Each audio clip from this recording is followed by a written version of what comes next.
Greetings, mortals. It's me, your girl, Christina. Just dropping by with a little Patreon preview for this month. A little late. That's what happens when we're on break, is I forget about everything. This month, Lelia and I covered over on the bonus show Scott Pilgrim versus the World, a 2010 film that, you know, just really is like a product of its time. Very fun to look at. We have lots of notes that we talk about. It's a really fun film to watch, and so we had a really fun time talking about it too. Patrons of the show at our $5 a month tier get access to our monthly bonus episodes. They're often about throwback movies and also some like fun literary history. So if you want to be part of this and enjoy like the full episodes, please sign up for our $5 a month tier over on the Patreon. Here's a little preview, a little taste of what you are missing if you're not a patron.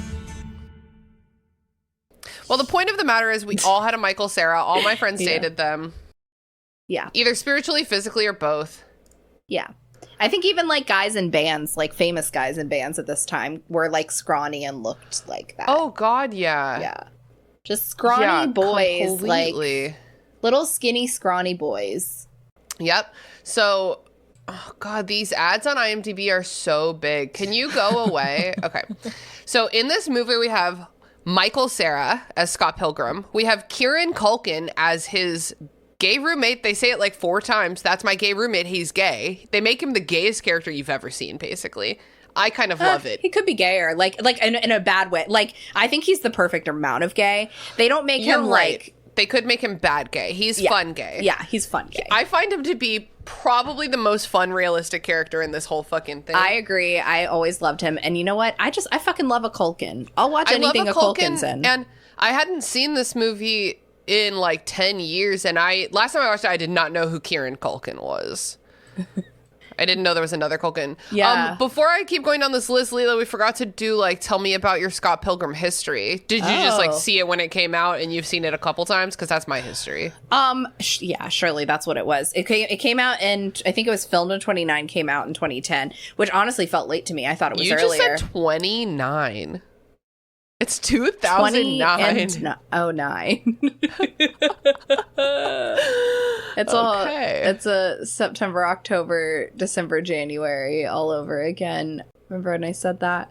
I do. I almost named the episode that. That's fine. It's fair. Penny, can you go all the way away? Oh, why are you wet? Why are you always wet? Why are you wet? She digs in her water. When freaking Richmond just got done with a water crisis, and I could not give Penny water because she just dumps it on the floor. She thinks it's so funny. That's not even true. She doesn't think it's funny. She's just genuinely baffled by water. Anyway, I'm so sorry. What were you saying? Fair.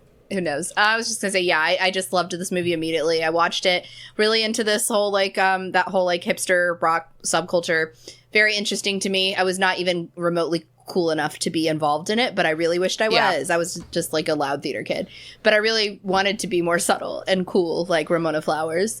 Oh, she's too subtle and too cool. It's true, but you know, may we all learn a bit more subtlety is all I have to say. Wow. Yeah. 2025. Be more subtle. Okay, what about you? I saw this when it came out, and I've seen it a couple times since, because it is just like a pretty good movie, and it's even really watching fun. it.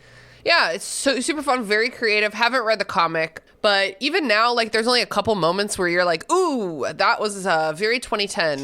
We got an R-bomb drop. The moments are strong. The racism is bad. There was only like 1 or 2 lines, but they were aggressive. They were acute. Yeah, he calls first of all, the character's name, you know, very J.K. Rowling, is Knives Chow.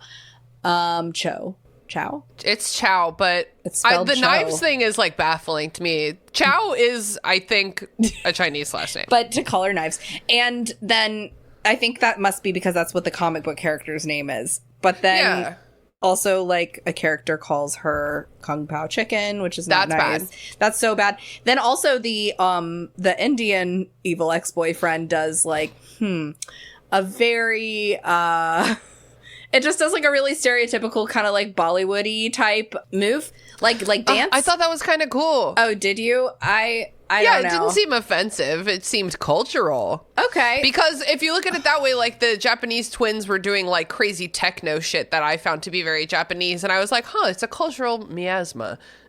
Miasma. Jeez. Giasma. Giasma. Okay. Tell me about it every day. So also in this movie, we got Anna Kendrick, a young Anna Kendrick as Scott Pilgrim's sister. Being very cunty Jessica-y, honestly. Yes. Like, we loved it. She's fucking funny. Let's come back to it. We got Allison Pill as one of the band members. We got Aubrey Plaza in there as just some bitch. Some cunt. We got Mary being the most Aubrey Plaza you've ever seen her, frankly. I think this probably established her brand, this movie. We got Mary Elizabeth Winstead as Ramona Flowers. We got Jason Schwartzman as Gideon Graves. Johnny Simmons, as young Neil, who I only know from Jennifer's Body. That's what he's from. Yes. Mm-hmm. Such a cutie pie. And then fucking, Chris Evans is in this movie as kind of nobody. But very funny. And Brie Larson I think this is probably what made her famous. This is the first thing I saw her in. She was so good. Yeah, definitely. So did I miss anybody? That's probably about it. Yeah. It's great. There's really no like grown-ups, you know what I mean? There's no one's mom and dad is in this movie. Oh yeah.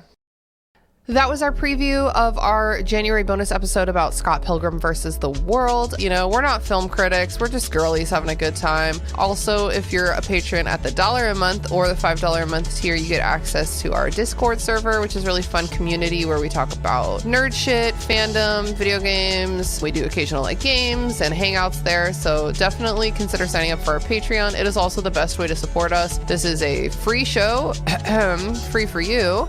It is not free for us, and so every $1 of support that we can get really helps keep the show running. So we do love and appreciate all of our existing patrons. We've had a couple new signups. It's a lot of fun, and we'd love to have you in our community. So links in the show notes. We will be back on February 12th with an episode about the New Moon movie. Can't wait. Love you guys.